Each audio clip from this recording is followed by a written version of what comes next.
Please welcome to the stage Secretary Hillary Rodham Clinton.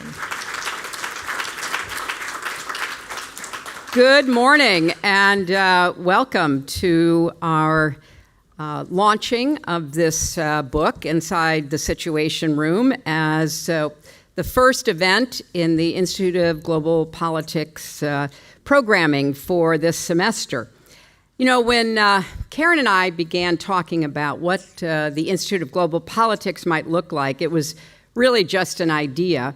But we wanted to create something here at SIPA that would help to educate and inform and challenge the next generation of global leaders, as well as to host meaningful discussions and programs about the most urgent issues confronting us.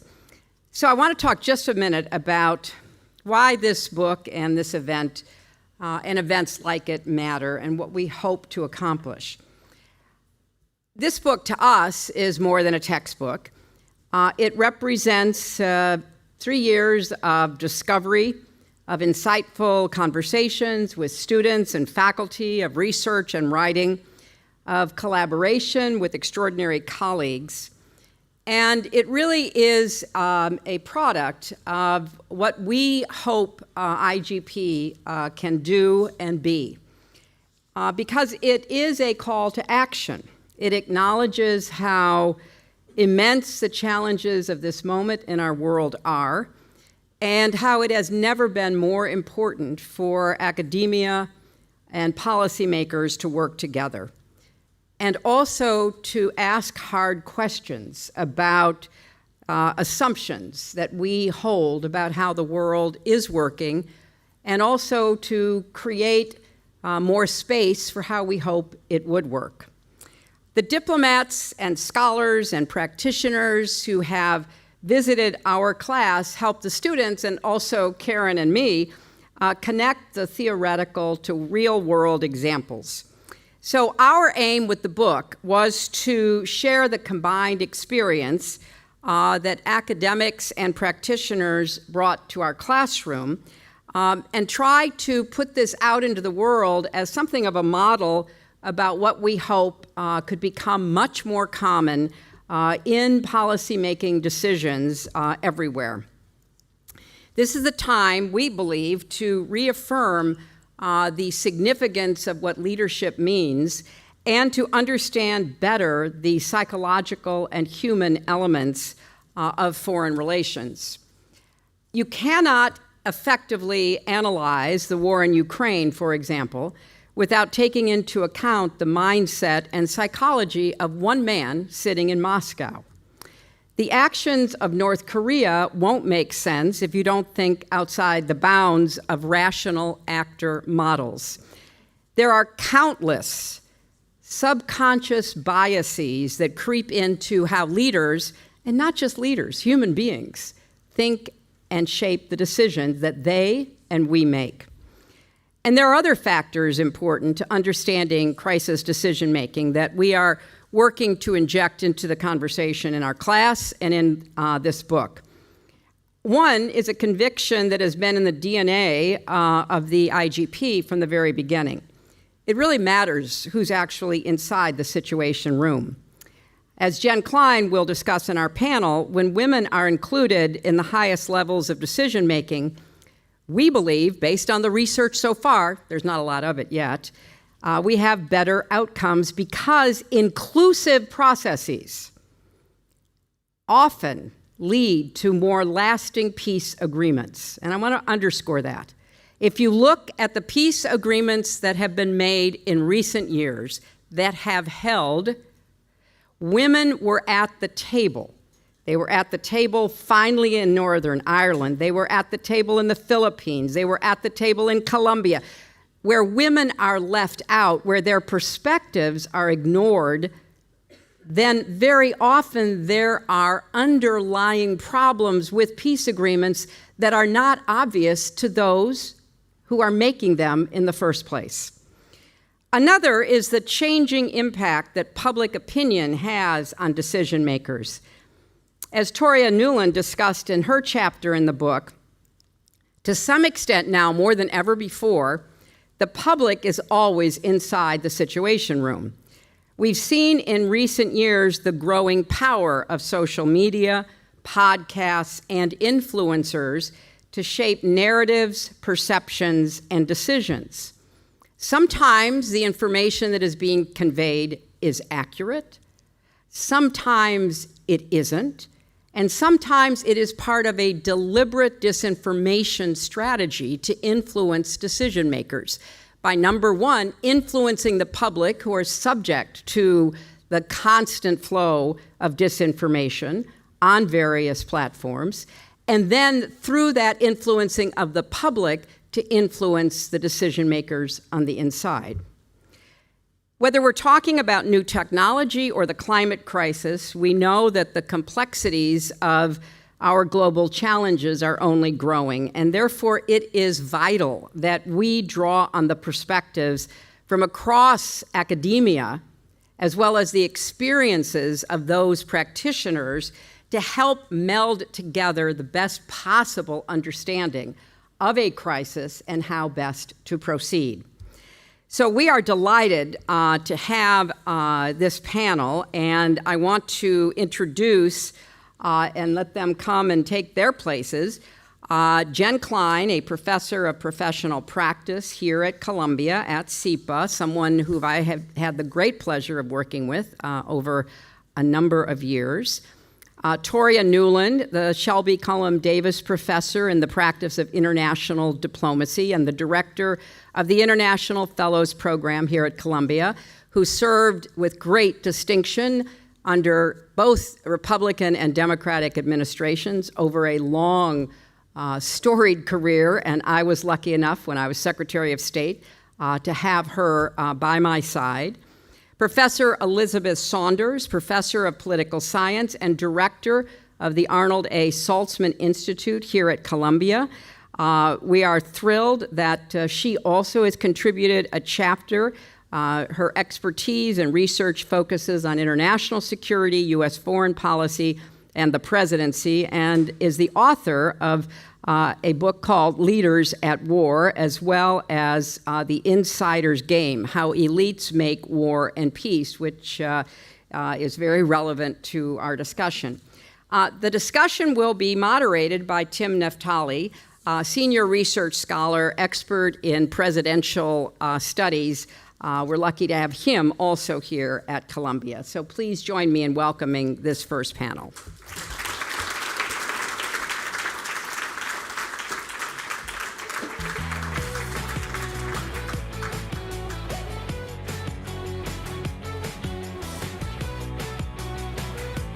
Well, welcome everyone, and thank you, Secretary Clinton, for your wonderful and helpful remarks.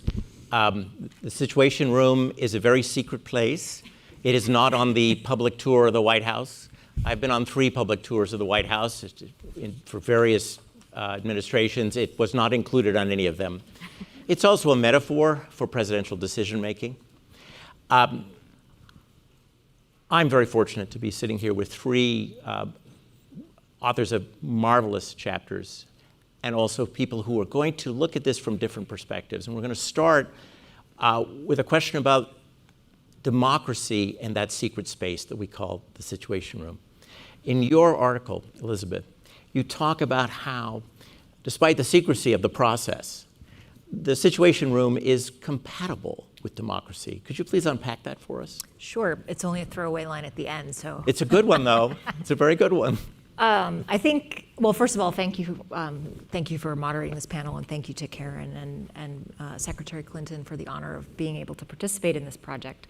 So I was asked to write a chapter on public opinion, and I think it's fair to say it's a controversial topic in some respects within the academy, and it's a controversial topic in today's politics.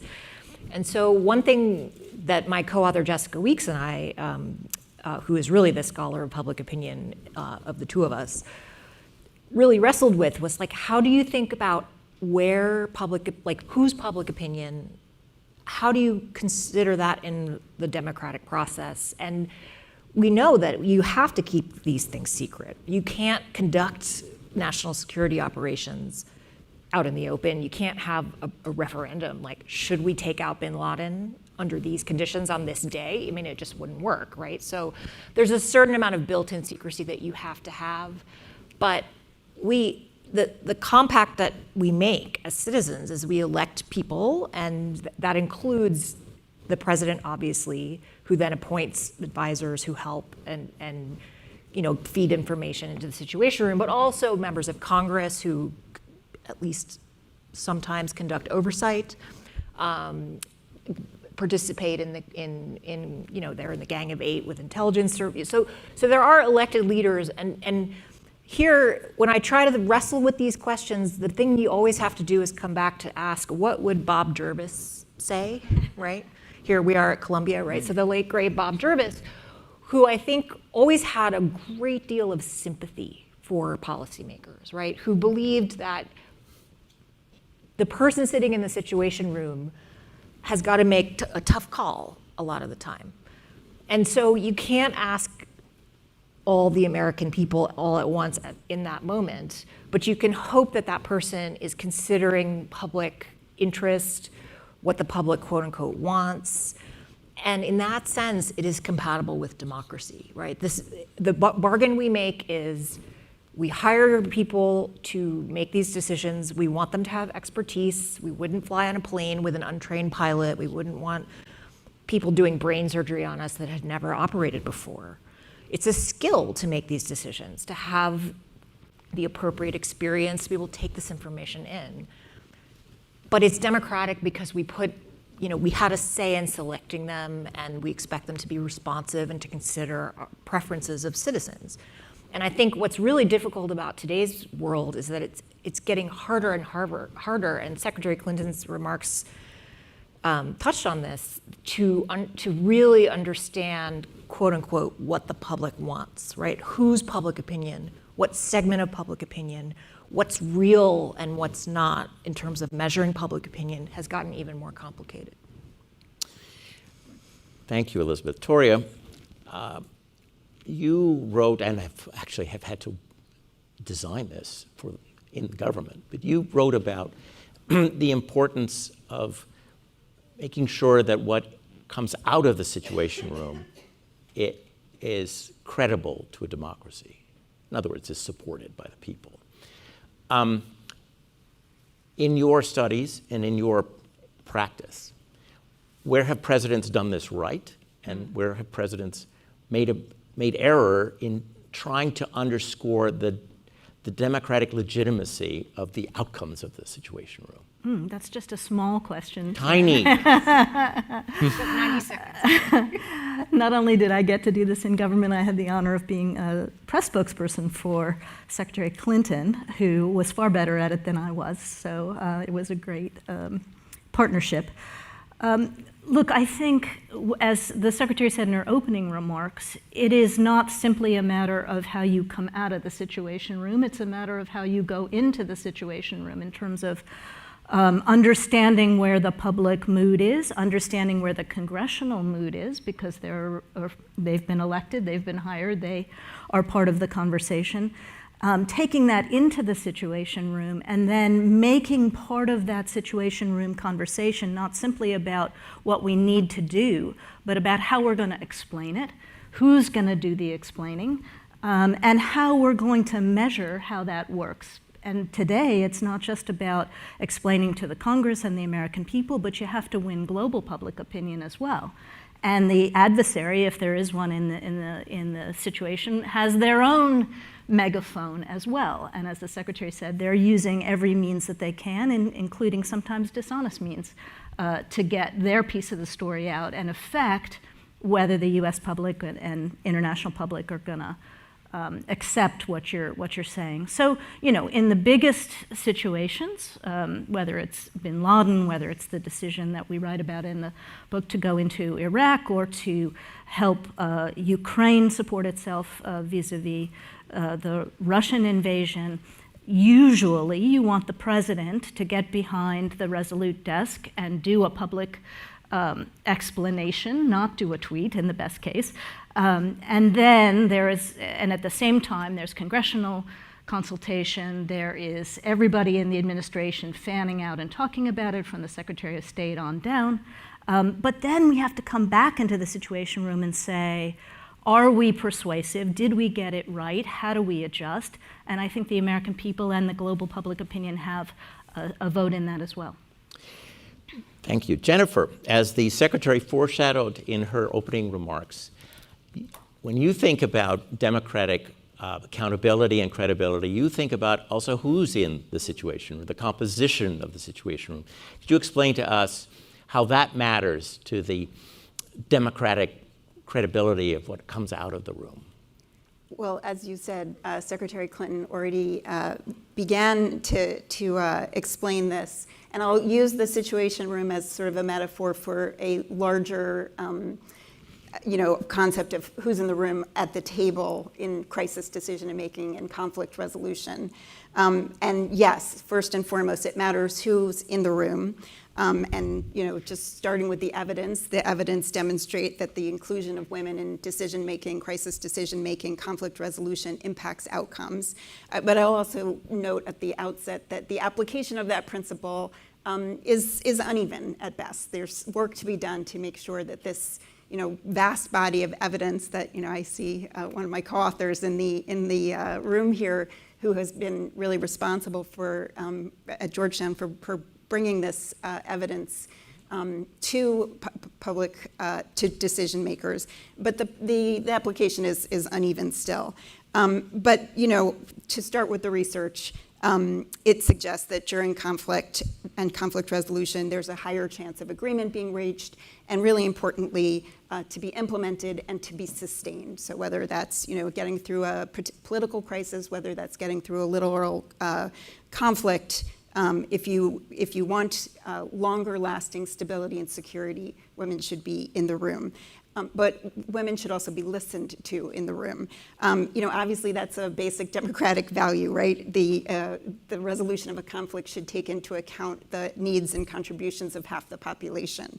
But beyond that, what we know is that women are more likely to raise considerations that are relevant to stability and security, like safety from violence, like the ability to access education and health after a conflict.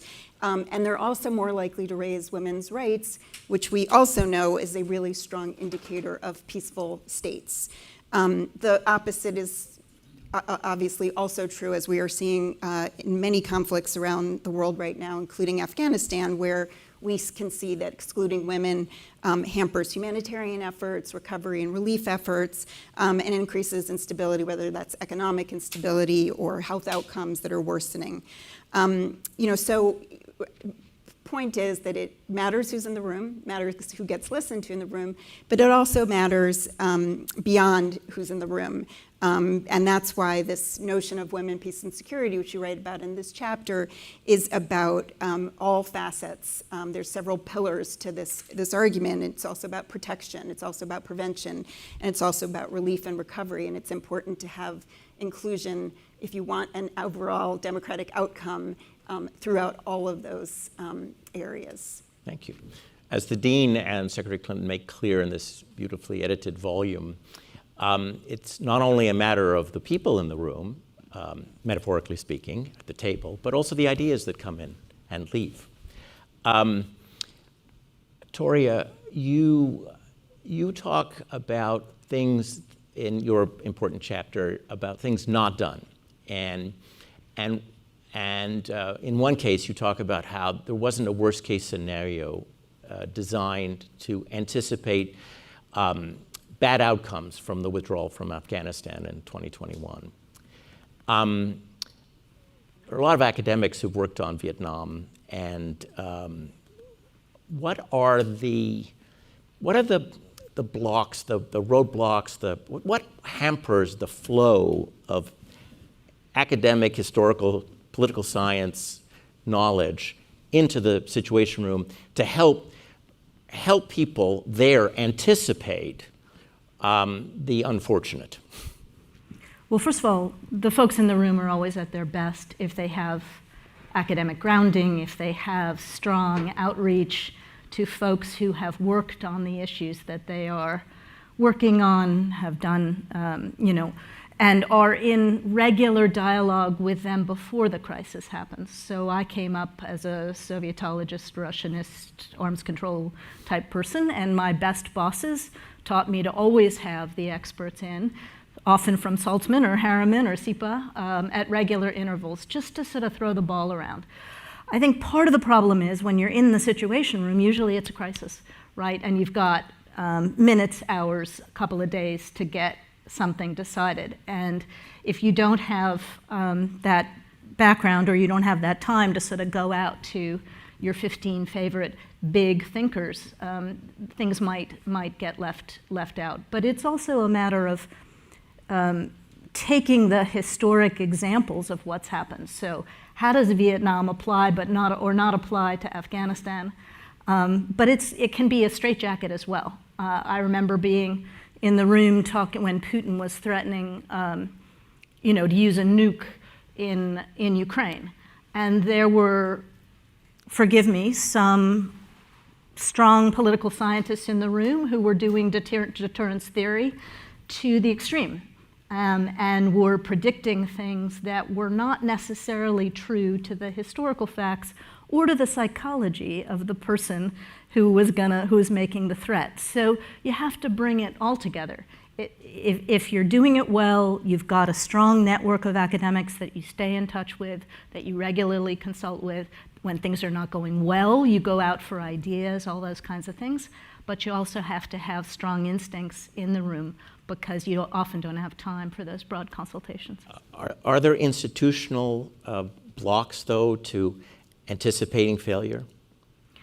Yeah, I mean, anytime you're going to do an intervention or you're going to end an intervention, you ought to be studying past examples.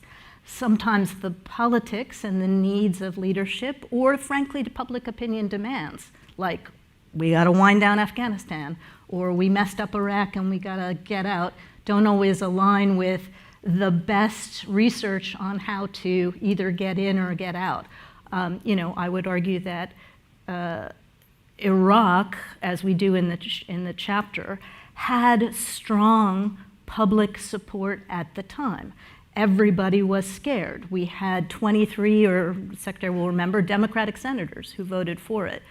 The execution was awful and didn't adjust, because certain assumptions were made in that room about how much that you could do it light, that you didn't need a political process that was as finely tuned as it ultimately needed to be to manage the ground situation with the Iraqis, that you should have spent more time building your coalition, all of those kinds of things.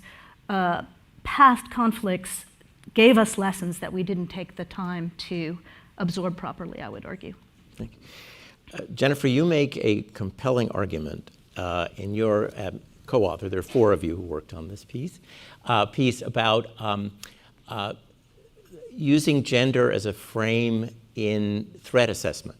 And could you explain to the audience, please, the idea of gender politics in a state as being a canary in the mine shaft for anticipating future possible threats?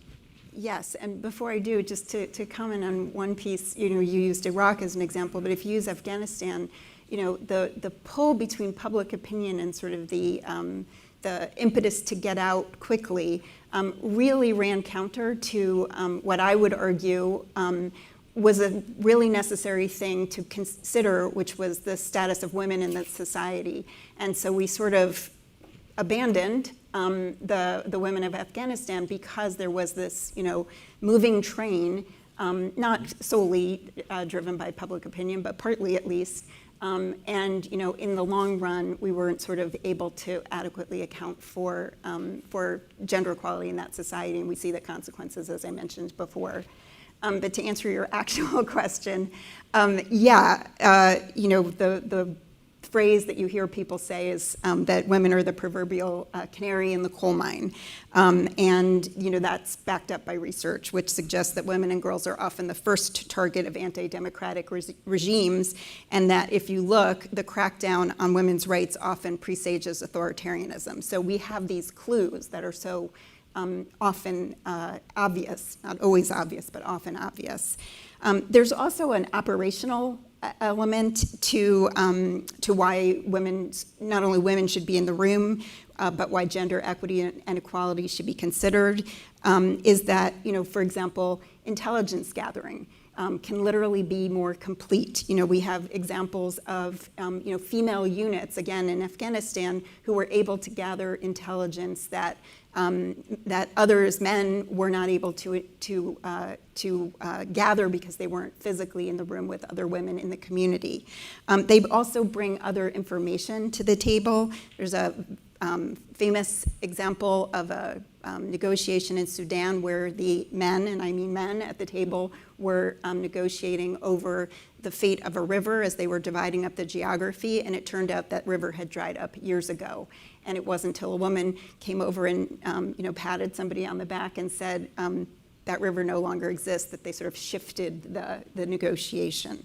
And related to my earlier point, addressing the security of women in a country and looking at the needs and contributions of women is, as I said, really important to the stability and security over time. And that's why, by the way, the UN passed, more than 30 years ago now, UN Security Council 1325. It's why NATO has plans on women, peace, and security. It's why countries around the world, including the US, has women, peace, and security plans. The US even passed bipartisan legislation, which was signed into law in the first Trump administration. Longer conversation, which we can't have now, about why that is disintegrating. But it's because, for operational reasons and sort of long-term strategic goals, it matters. Elizabeth, I was going to ask you about how your work in thinking about leaders' understanding of domestic politics and domestic institutions can help the national security team figure out possibly future actions by adversaries. But before we get to that, you and I were talking about... We have 2.5 minutes I know, you can do it all. I know you can. We were talking about VOK and this idea of latent public opinion, which may help explain Afghanistan, or not, or Iraq. Well, I think, so this concept of latent public opinion, which was developed by VOK, an American politics scholar in the 1960s, this idea that, what is public opinion? So I came up as an IR scholar. I didn't take any American politics in grad school, don't tell anybody. And when I started to work on public opinion, you think about this as like, they take a poll, they tell you, what people think. And of course, it's an art, not a science. So you ask people, much as you might expect, do you want to increase spending on public education? Yes. Would you pay more taxes to spend on public education? No. Same person, right?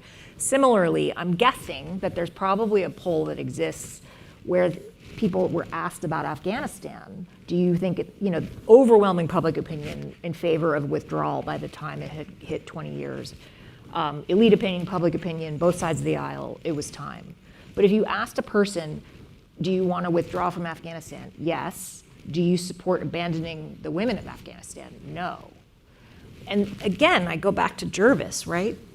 This is what we hire policymakers to do. Someone has to make that choice. And it isn't that the public is naive, it's that nobody can be an expert in everything, right? I mean, I think of like Ben Bernanke facing the 2008 financial crisis. I don't know the first thing about how to deal with that kind of financial lockup of markets and the risks and everything.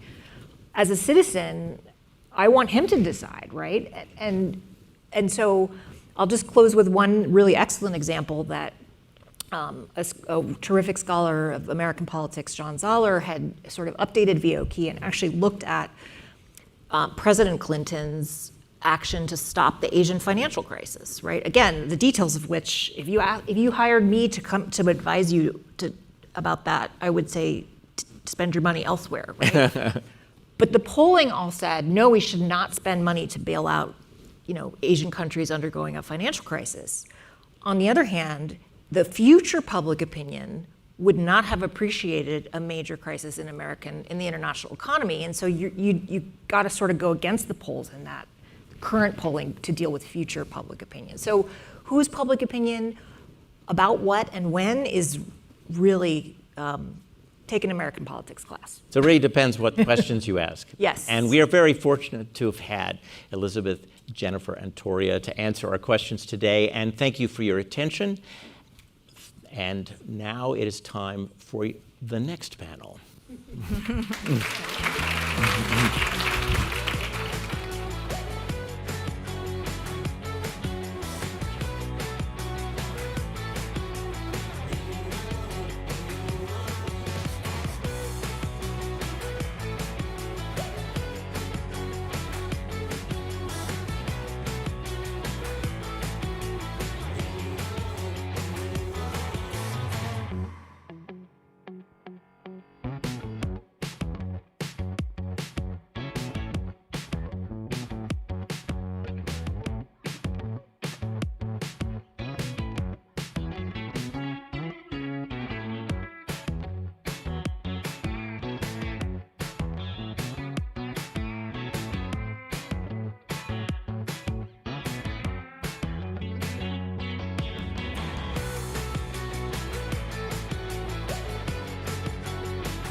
Welcome to the stage, Acting everyone. President, Columbia University in the city of New York, Claire Shipman.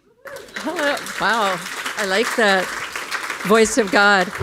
Sorry I'm a few minutes late. I was on the SIPA elevators. I think that was a plot to illustrate to me that we need to do more with the elevators in this film. It's like, oh, very intriguing. But it is such a pleasure to be here with all of you. I have been given the enviable job of introducing our second panel with Secretary Clinton, Keren Yarhi-Milo, as you know, and David Sanger, all of whom I've known, worked with, and admired for a very long time.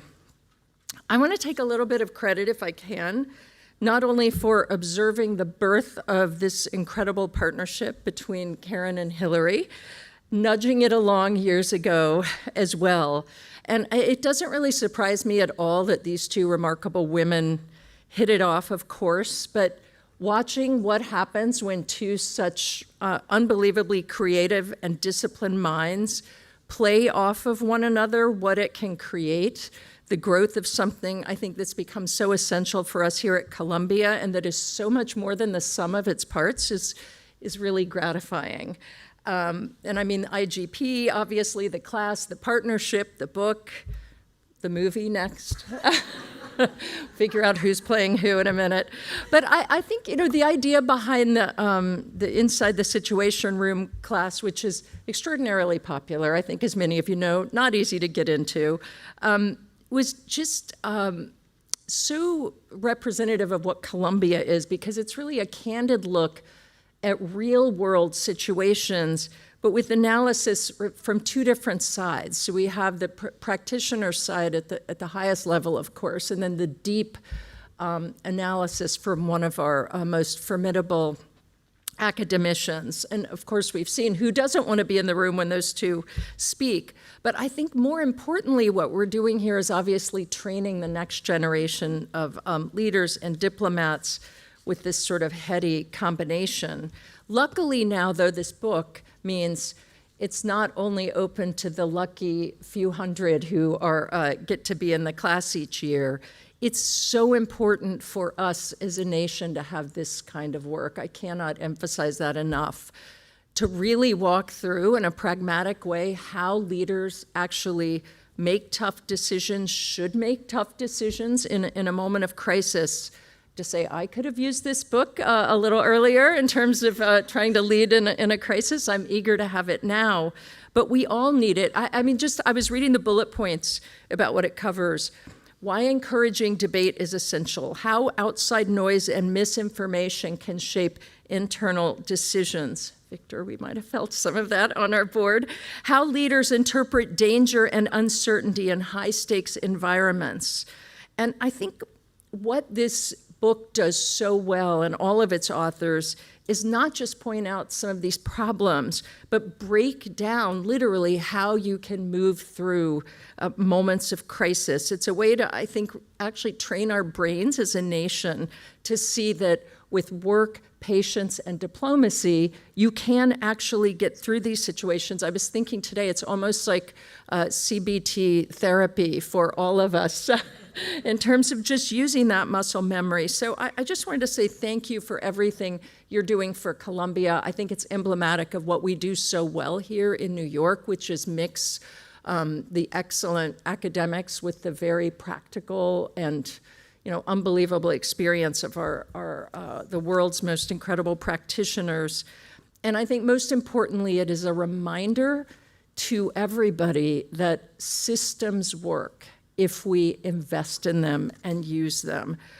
I'll just introduce the three people who don't need a big introduction, although I'll give David a little bit more of an introduction since I haven't talked about you yet.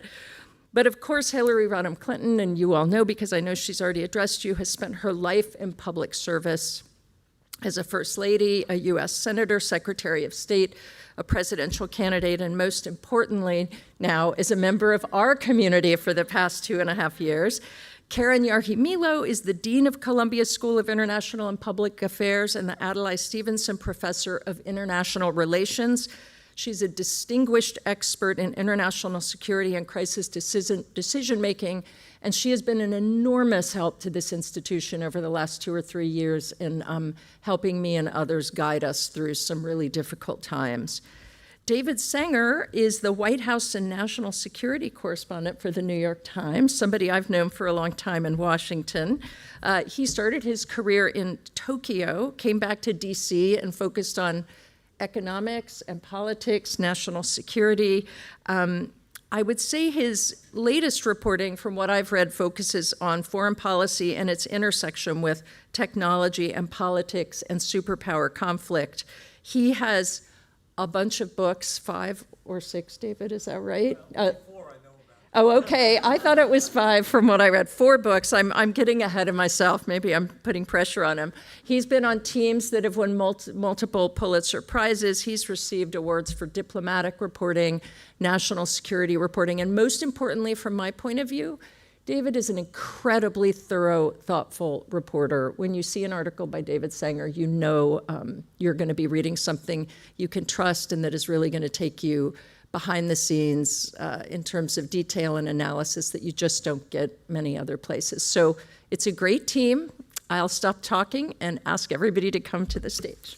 Thank you.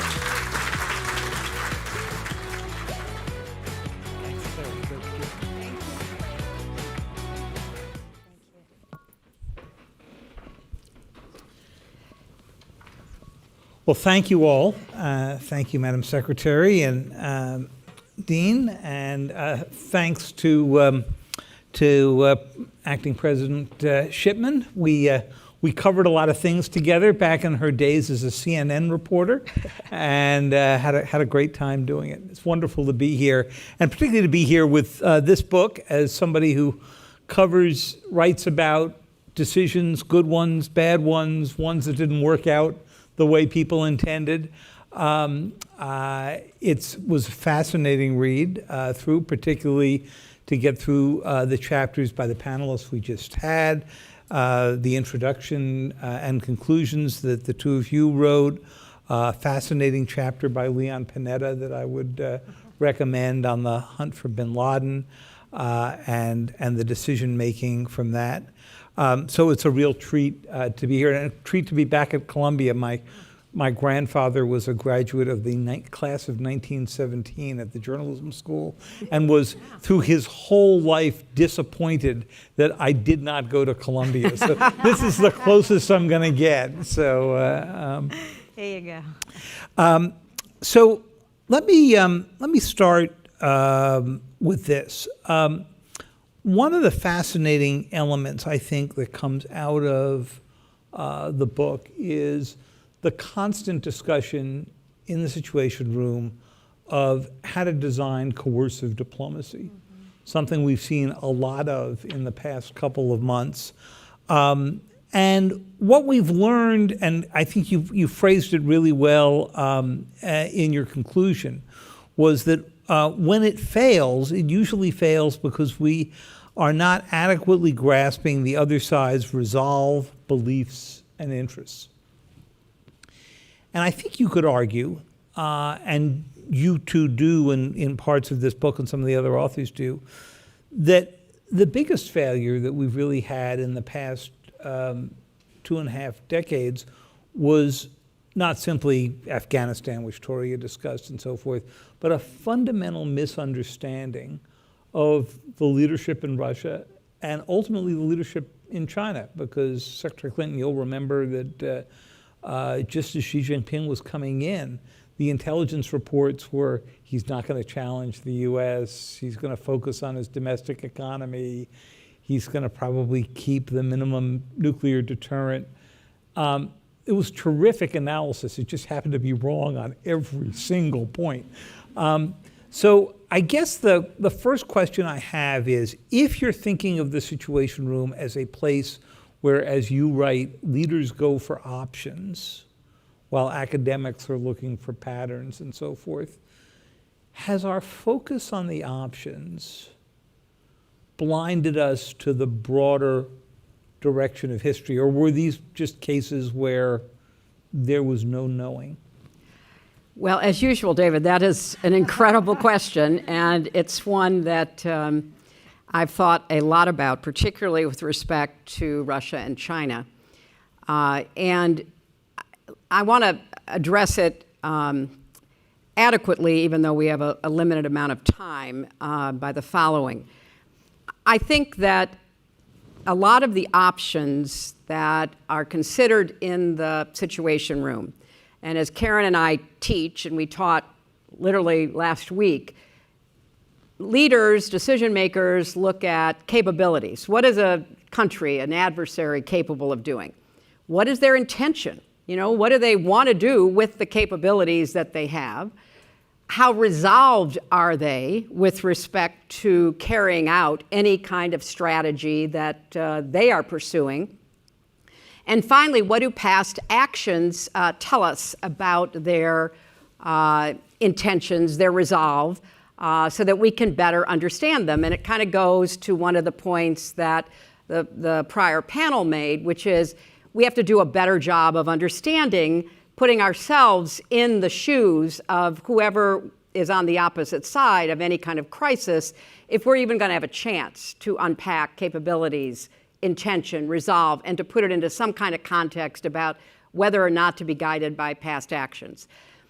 With Russia, I think you see a very common American assumption. You know, we live sometimes in our country and we make decisions as though we are outside of history. All that matters is what's happening now and whether we can bend the future to our will. Whatever happened in the past, that's old news. We don't need to know about it. Richard Nixon famously said that if the Soviet Union and the communist system ever fell, Russia would be even more dangerous. Why did he say that? Because he looked at the historical patterns of Russian empire, Russian aggression, Russian domination of the near abroad.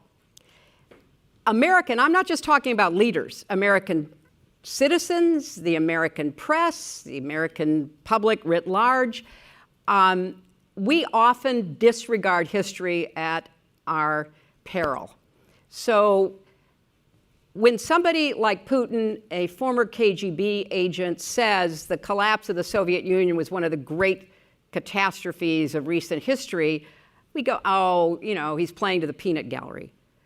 And we don't necessarily look at his intention and his resolve as reflected in that statement. When Xi Jinping takes office, everybody is so excited because as a young man, he went to Iowa. He stayed in Muscatine, Iowa, and studied agriculture.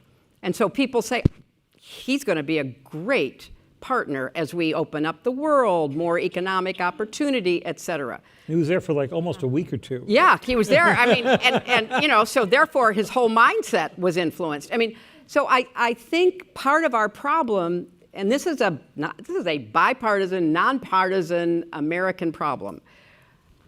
And it is a problem that young people in this university need to pay attention to. You forget history at your peril.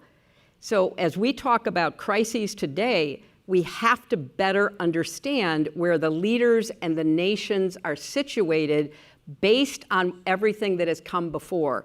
And that's not the kind of world we live in right now. And so we are quick to jump to conclusions that are not necessarily supported by what the reality that the other side is living. So Keren, you've looked at different administrations that have gone and done this. Some have had historians in the room. Many have had academics in the room, and you heard on the previous panel about that. We're in an odd moment now where the Situation Room frequently is empty, right? Because with the old process of trying to work these things through with the deputies up to the principals and so forth, it ends up it's moving into the Oval Office with a much smaller group of people. You wrote some on the dangers of narrowing the groups. The previous panel, we discussed narrowing, you know, not having enough women in the room and so forth. But now the question that seems to be urgent is, do you have enough people and different voices in the room, period? Right. So thank you, first of all. Great to do this, and thank you so much to the contributors for all their hard work with this book.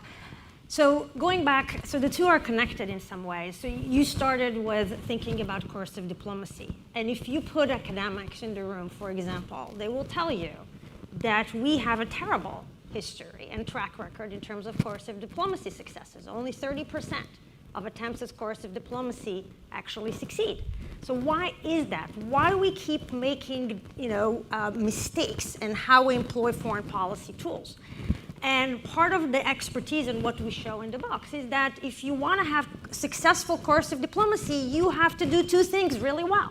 You have to have credible threats, and we tend to think that our threats are credible because we believe that they're credible. We don't really try to think how they are perceived from the other side's perspective.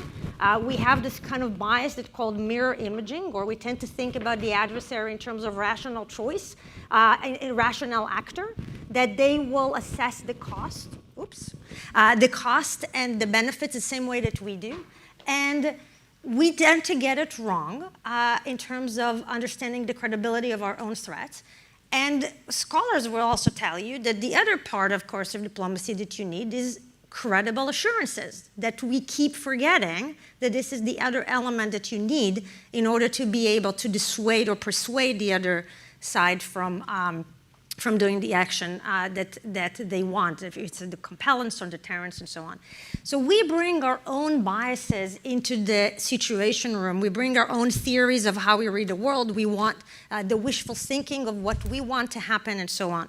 And that's why we get surprised. This is why we get surprised when you have, in October 7, this is why you're surprised when Putin invades Ukraine. And the other part is not just history. I totally agree with Hillary. This is why we push the history in the class quite a bit. But the other part is the human element in it and the understanding the psychology of the other side. And you can't really understand what happened in Ukraine if you don't go and understand the psychology of Putin. And especially, and we love talking about it from prospect theory, and the idea of how he felt he was in a domain of loss and was willing to take actions and more risks. I don't think you can understand today the behavior of Benjamin Netanyahu, of Israel after October 7, without looking at the psychology of Benjamin Netanyahu and what it is. So I think that if this is true, if there is the human elements and there's lots of biases and a lot of heuristics that we use and analogical reasoning and the way that we interpret the past, we need to bring into the situation room people who understand it it was different expertise, want to understand the pattern over time, but also to disagree with one another. And that will have to be able to point out where there are what we call groupthink biases and dynamics, and we have to break them. How do you do that? And for that, you really need a process. You need a process that starts way before things get to the situation room. And what we do in this book is, in a way, a call for action that we need to start bringing the academics and the experts from across the political spectrums with different beliefs to really wrestle with these complex policy issues. That's why you had a great process you used to have during the Cold War with the National Security Council and all the expertise that went in there. We don't have that as much. But we also don't have enough of a dialogue between practitioners and scholars to really be creative in how we think about policy situations. So as you read through the chapters in the book, and it really is a terrific read, and I'm very glad to have it because I teach a course on national security decision-making with Graham Allison, and I think some of these chapters really take you deep in. One thing that jumps out is every president is looking for a middle option that does not require them, on the one hand, to say there's nothing we can do about it and look like a wimp, right? Or go to war. And so, the two options that come up the most are economic sanctions, the most overused, overestimated one out there, and covert action. So, Madam Secretary, I want to ask you some examples on both. You were around during the discovery of Iran's expanding nuclear program, and we can get later on to the action we saw in June. You ended up doing two things: economic sanctions and covert action. Right. The economic sanctions were public. They were efforts to try to cut into Iran's oil revenue and cut off their access to banking and so forth. The covert action, which I wrote about fairly extensively at the time, not always pleasing you along the way. We know you did. Yeah, right. Was what people popularly call Stuxnet. It was the most sophisticated cyber attack on one state on another, and there were a lot of concerns about what you might be unleashing there. What's interesting when we look back at these is they both brought about temporary setbacks, and neither of them worked as a permanent solution. So if we just look at the Iran example, what do you draw from this? Well, what I draw is that they did produce temporary setbacks, which I think could have been institutionalized and created a much more lasting setback with respect to Iran's pursuit of a nuclear weapon. So, when I was in the Senate for 8 years, I voted on every single sanction the United States put on Iran because I did view their pursuit of nuclear weapons as extraordinarily destabilizing as well as dangerous. When I became Secretary of State, it was abundantly clear that only imposing American sanctions was just never going to work. And what we needed to try to do was to get global sanctions. And I led the negotiations for that. We put together a UN Security Council resolution. We imposed global sanctions. And I do think it was one of the factors that brought Iran eventually to the negotiating table. Stuxnet, the covert cyber attack on Iran's program, particularly disabling and interfering with the programming of centrifuges, was also an important step toward sending a clear message covertly to the Iranians that they needed to come to the negotiating table. And as you said, there was a lot of damage done. It was during the period, started under the Bush administration, continued and amplified under the Obama administration. There was a lot of interference and even damage done to their nuclear weapons efforts. So we ended up with an agreement. But they ultimately came back and did more. Well, but my point is, we ended up with an agreement. And the agreement had a number of strengths and weaknesses, as any agreement does, the JCPOA.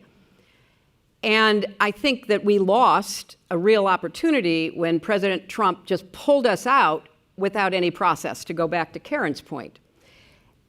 If you're going to play the tough leader, and that's an important role, and there's even the madman leader, which we talk about and write about, discuss in the class. You're going to say, we're not, we're pulling out of this agreement. You should have an idea of what you're going to get out of pulling out of it.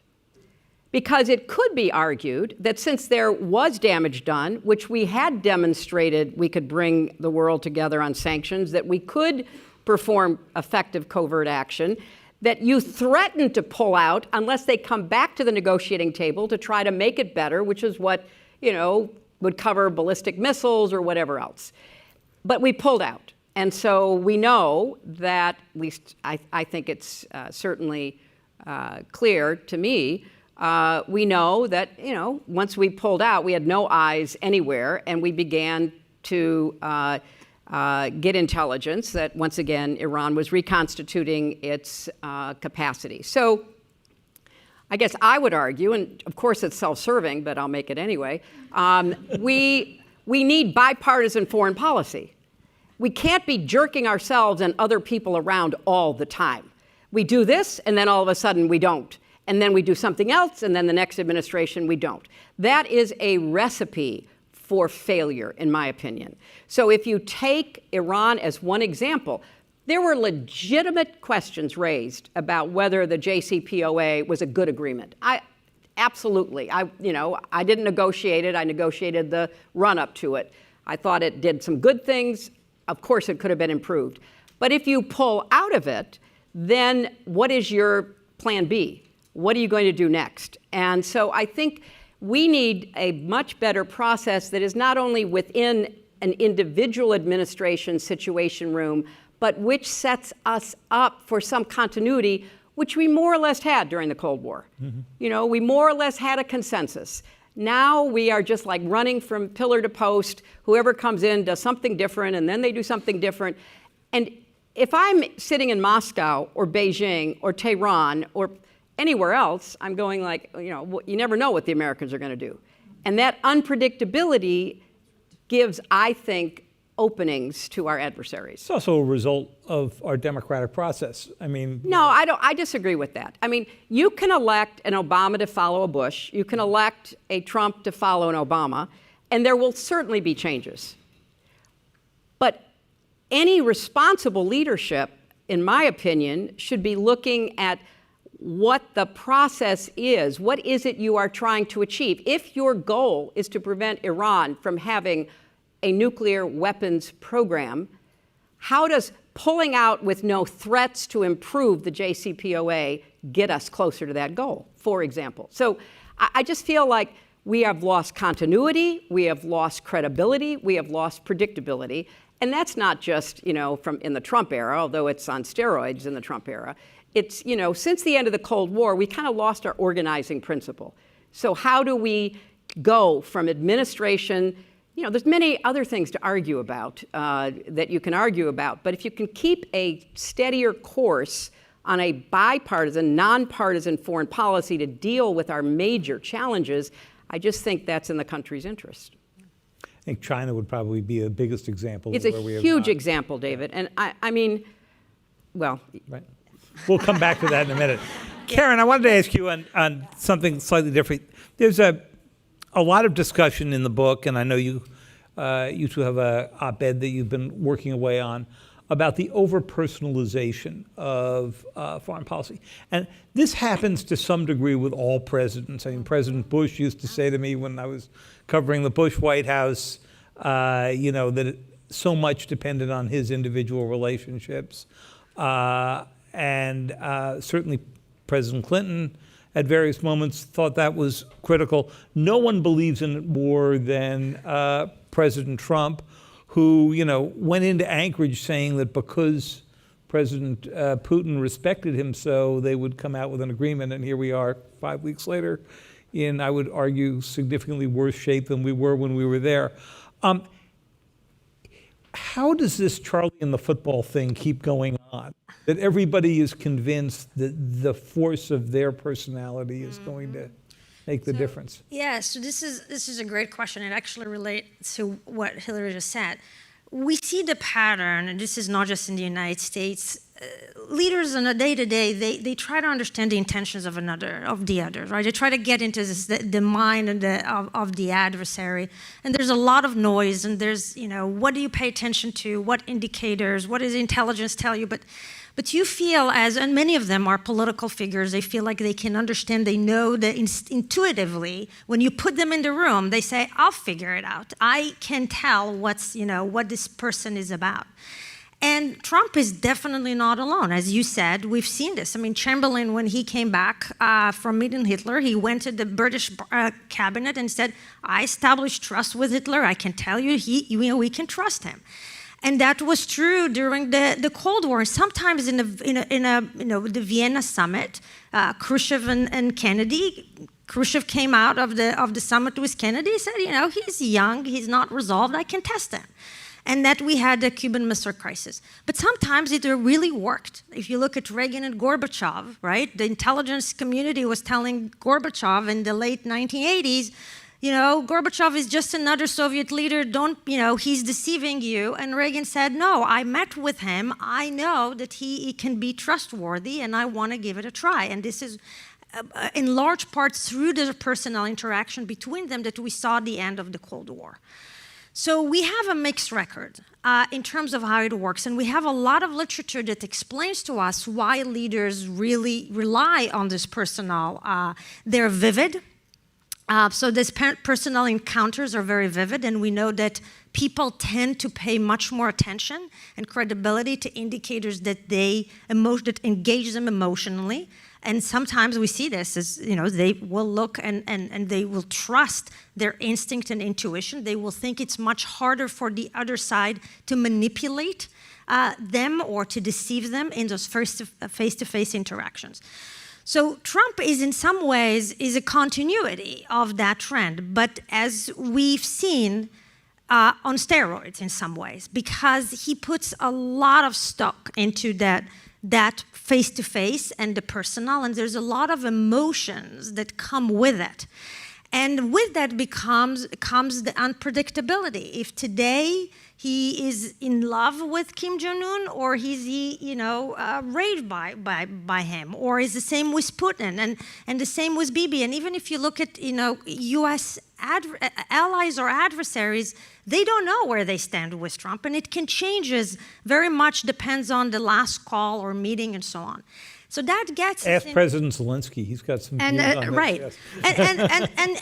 and you see this, different equilibria that are emerging in terms of how leaders are approaching him. And some understand that this is such an important part of diplomacy with the United States. So you see a lot of flattery because they believe that that's what will get them for him to agree to something. Some are more pragmatic and think, okay, I'm going to hedge, and that's it. And some choose confrontation, and has not been so successful. But what it does, it creates volatility, and what we don't want to happen is that volatility replaces credibility. Because if we really want to deter and reassure, you need consistency. You need reliability. And having the an over-personalization of foreign policy can become a problem over time because they don't know how to predict the U.S. Now I'm not saying that there are no advantages to this in the short term. yes, maybe volatility could create some advantages, but overall, it's going to be harder and costlier for the United States to deter or to reassure. The only thing I would add to that too, David, is that good politicians and leaders to a certain extent know they have to be performers. Some are better than others, obviously. So the performance of volatility and unpredictability can be advantageous as long as it is rooted in a process so that there are options. I mean, if you're going to go out and, love somebody 1 minute and be disappointed and hate them the next, what is that a part of? Is it just a part of how you woke up in the morning and how you felt? Or is it a part of a strategy? If it's a part of a strategy, more power to you. But what is the strategy? And what happens after you perform really matters. And if you go into meetings with leaders who don't speak the same language as you, and you're only hearing what they have to say through their interpreter, how do you know you're not being played? I used to, when I would go into meetings and, the other side would say they wouldn't bring an interpreter, I'd say, well, I'll just bring my staff. And I always had somebody who spoke the language. And so when the interpreter of the leader said X, Y, and Z, later I would say to the person with me who spoke the language, what did they really say? So if you can play the role of the tough leader, the forgiving leader, the benevolent leader, whatever role you're playing, but you will not be as successful as you should be on behalf of your country if that role is not part of a larger strategy. The last thing I wanted to ask you, because I know we're running short on time, there's one thing you have to put up with in the Situation Room that most of your adversaries don't, or at least the adversaries in authoritarian regimes, and it's leaks. Okay? I mean, fortunately, nothing that happens in the Situation Room tends to stay there, I'm pleased to say. You've been less pleased at various moments. I remember the time you invited me in to explain how WikiLeaks came about. You were less than pleased. But at the end of the day, though, those leaks also tend to reinforce for our allies, our adversaries, and the American public that there really is debate and contention and options. And were it never for the leaks, what you would get is the president made the only decision the president could make, when, of course, the president had all kinds. Tell us how that plays into the decisions that come out of the sit room. Well, you're absolutely right that the only totally leak-free decision I participated in was the bin Laden decision. And that was because the group was so small that we all knew everybody in the room, and we all knew that the information was not being even conveyed to our closest colleagues in whether the Defense Department, in my case, State Department, whatever. But you're right that along with process does come leaking. And we've been advocating for process, and we just have to accept the fact that oftentimes leaking is intended by whoever is doing the leaking to drive a decision in a particular direction. If a person in the Situation Room or that person's agent calls up David and says, we are X, Y, and Z-ing, and David takes it and runs with it and publicizes it, it's likely that that person and the institution that person represented is looking for an advantage, and that making something public could provide that. So when you were talking about options, Keren and I have talked about this, I always call it the Goldilocks option. The military always comes into the Situation Room with 3 options: high, medium, low. So when President Obama takes office and the military is waiting for him because Bush had pushed the decision about whether to add troops in Afghanistan and/or Iraq into the Obama administration, they come in and they say, here are the options, 100,000, 30,000, 5,000. 5,000, disaster. 100,000, too much. Guess what? And every one of those options you read about in the New York Times. You read about all of them. About a day or two later is my recollection. And I would imagine the Pentagon was the source of that information because they wanted to demonstrate how reasonable they were in presenting these options to the new president. I mean, this was like January and February. He literally had just gotten inaugurated, and here comes the decision to be made. So I think that the leaking is done. You know, there are some people, obviously you know this because you have a lot of folks you've dealt with over your career. There's some people who just like to look like they're in the know. You know, they can't wait to call a reporter when they get out of the Situation Room. They are so excited to say, oh, well, you know what the president... I mean, literally, they should be in another line of work because it is all about them, you know, and all about their credibility and their connections and them making themselves look good. But most leaks are meant to be at least tactical, if not strategic. Would you agree with that, with people trying to influence what goes on? Well, we are running out of time, but I will simply say on this. Oh, well, we'll go a little longer. I'm not going to let. I won't let it go unanswered. I won't ask for your sources. I wish it was as easy as sitting there waiting for the phone to ring.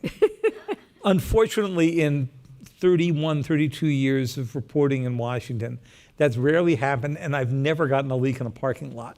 So it only happens in the movies, and only when Robert Redford was still. That's because New York Times has elevated leaks. That's Other right. people get them in parking lots. That's right. But what I do find usually is if you're reporting on these, the only way you can do it is to be in the flow of that discussion about each of those options so deeply that when people are discussing the options, they're not necessarily even thinking that they are leaking, they're just explaining it. Keren, you were about to say something. No, absolutely. But I just wanted to figure out two things. One, for us to be able to study decision-making historically and now into the future, we need to have access to the things that how we deliberate, how things are discussed in the Situation Room. Leaks are obviously not necessarily the right way, but I am really concerned as a scholar who studied this of without declassification, without access, without if you have a signal chat replaces the Situation Room, how can we study how those decisions are being made? And so to your early point, I think it's very, very important that we understand the debates. That it's good to know that there are debates, that there are discussions. Leaks might not be the best way to go about it. But the other thing I would say is it goes back to what you asked about covert action.